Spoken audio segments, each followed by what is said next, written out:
വിശുദ്ധ മത്തായി സുവിശേഷം അധ്യായം 10. അക്കാലത്ത് യേശു തൻ്റെ ശിഷ്യന്മാരോട് അരുൾ ചെയ്തു, ശിഷ്യൻ ഗുരുവിനേക്കാൾ വലിയവനല്ല, ഭൃത്യൻ യജമാനേക്കാൾ വലിയവനല്ല. ശിഷ്യൻ ഗുരുവിനെ പോലെയും ഭൃത്യൻ യജമാനെ പോലെയും ആയാൽ മതി. ഗൃഹനാഥനെ അവർ ബെൽസെബൂൽ എന്ന് വിളിച്ചുവെങ്കിൽ അവൻ്റെ കുടുംബാംഗങ്ങളെ എന്തു തന്നെ വിളിക്കുകയില്ല. നിങ്ങൾ അവരെ ഭയപ്പെടേണ്ട. എന്തെന്നാൽ മറഞ്ഞിരിക്കുന്നതൊന്നും വെളിപ്പെടാതിരിക്കുകയില്ല, നിഗൂഢമായിരിക്കുന്നതൊന്നും അറിയപ്പെടാതിരിക്കുകയുമില്ല. അന്ധകാരത്തിൽ നിങ്ങളോട് ഞാൻ പറഞ്ഞവ പ്രകാശത്തിൽ പ്രഘോഷിക്കുവിൻ. ചെവിയിൽ മന്ത്രിച്ചത് പുരമുകളിൽ പ്രഘോഷിക്കുവിൻ. ശരീരത്തെ കൊല്ലുകയും ആത്മാവിനെ കൊല്ലാൻ കഴിയാതിരിക്കുകയും ചെയ്യുന്നവരെ നിങ്ങൾ ഭയപ്പെടേണ്ട. മറിച്ച് ആത്മാവിനെയും ശരീരത്തെയും നരകത്തിലേക്ക് എറിയാൻ കഴിവുള്ളവനെ നിങ്ങൾ ഭയപ്പെടുവിൻ. ഒരു നാണയത്തിന് 2 കുരുവികൾ വിൽക്കപ്പെടുന്നില്ലേ? നിങ്ങളുടെ പിതാവിൻ്റെ അറിവ് കൂടാതെ അവയിൽ ഒന്നുപോലും നിലം പതിക്കുന്നില്ല. നിങ്ങളുടെ തലയിലെ ഓരോ മുടിയിഴ എണ്ണപ്പെട്ടിരിക്കുന്നു. അതിനാൽ ഭയപ്പെടേണ്ട. നിങ്ങൾ അനേകം കുരുവികളേക്കാൾ വിലയുള്ളവരാണല്ലോ. മനുഷ്യരുടെ മുമ്പിൽ എന്നെ ഏറ്റുപറയുന്നവനെ എൻ്റെ സ്വർഗസ്ഥനായ പിതാവിൻ്റെ മുമ്പിൽ ഞാനും ഏറ്റുപറയും. മനുഷ്യരുടെ മുമ്പിൽ എന്നെ തള്ളിപ്പറയുന്നവനെ എൻ്റെ സ്വർഗസ്ഥനായ പിതാവിൻ്റെ മുമ്പിൽ ഞാനും തള്ളിപ്പറയും. ഈശോയിൽ ഏറ്റവും സ്നേഹമുള്ള പ്രിയ ദൈവമക്കളെ, ഈ വിശുദ്ധ പ്രഭാതത്തിൽ നാം ദൈവതിരുസന്നിധിയിൽ പ്രാർത്ഥനാപൂർവമായിരിക്കുമ്പോൾ ആത്മീയ സാക്ഷ്യത്തിൻ്റെ കൃപ ധ്യാനിക്കാം. ഇന്നത്തെ സുവിശേഷം ധീരതയോടുകൂടി ക്രിസ്തു സാക്ഷികളായി ജീവിക്കുവാനുള്ള പ്രചോദനം ക്രിസ്തു നമുക്ക് നൽകുന്നതാണ്. നാം എല്ലാവരും ഭയം കൂടാതെ സാക്ഷി നൽകാൻ വിളിക്കപ്പെട്ടവർ.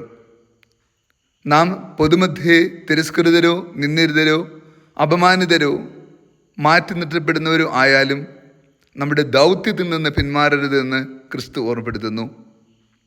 ഇത് മഹത്തായ ഒരു ദൗത്യമാണ്. ദൈവം ഈ ഭൂമിക്ക് നൽകിയ ഏറ്റവും പാവനമായ കൃപാവരമാണ്. സകല മനുഷ്യരും സുവിശേഷം അറിയുവാനും രക്ഷ പ്രാപിക്കുവാനും ഉള്ള ദൈവത്തിൻ്റെ മനസ്സിൻ്റെ അടയാളം കൂടിയാണ്.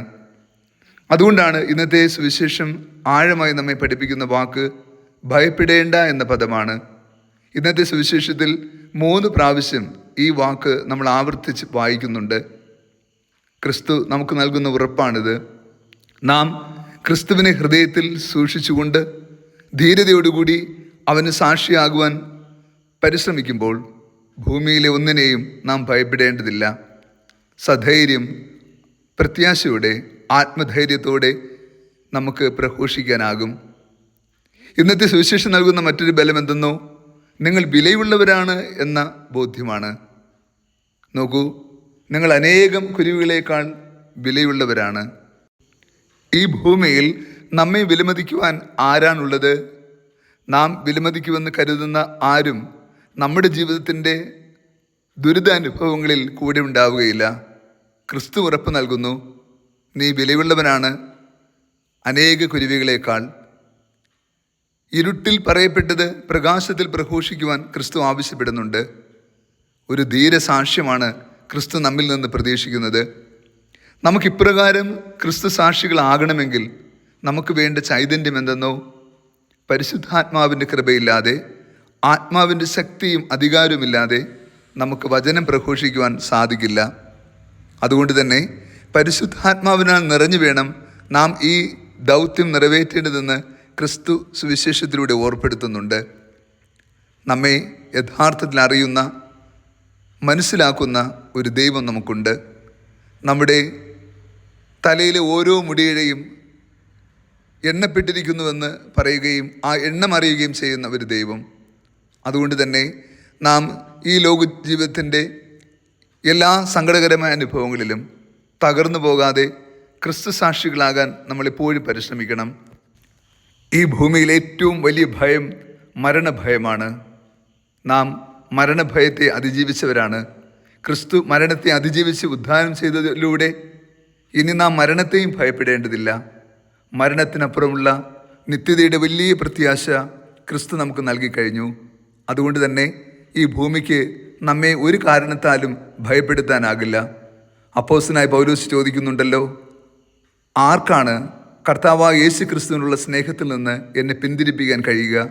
ദുഃഖത്തിനോ, വേദനയ്ക്കോ, സങ്കടങ്ങൾക്കോ, നഷ്ടത്തിനോ, വാളിനോ, നഗ്നതയ്ക്കോ, പീഡനങ്ങൾക്കോ? ഇല്ല. ഇവയ്ക്കൊന്നും കർത്താവായ യേശു ക്രിസ്തുവിനുള്ള സ്നേഹത്തിൽ നിന്ന് എന്നെ പിന്തിരിപ്പിക്കാൻ ആകില്ല. ഈ പ്രത്യാശയാണ് നമുക്ക് ഭയം കൂടാതെ സാക്ഷ്യം നൽകുവാൻ ബലമാകേണ്ടത്. കർത്താവ് നിങ്ങളോട് കൂടെ. സർവശക്തനായ ദൈവം, പിതാവും പുത്രനും പരിശുദ്ധാത്മാവും നമ്മേവരെയും സമൃദ്ധമായി അനുഗ്രഹിച്ച് ആശീർവദിക്കുമാറാകട്ടെ. ആമേൻ.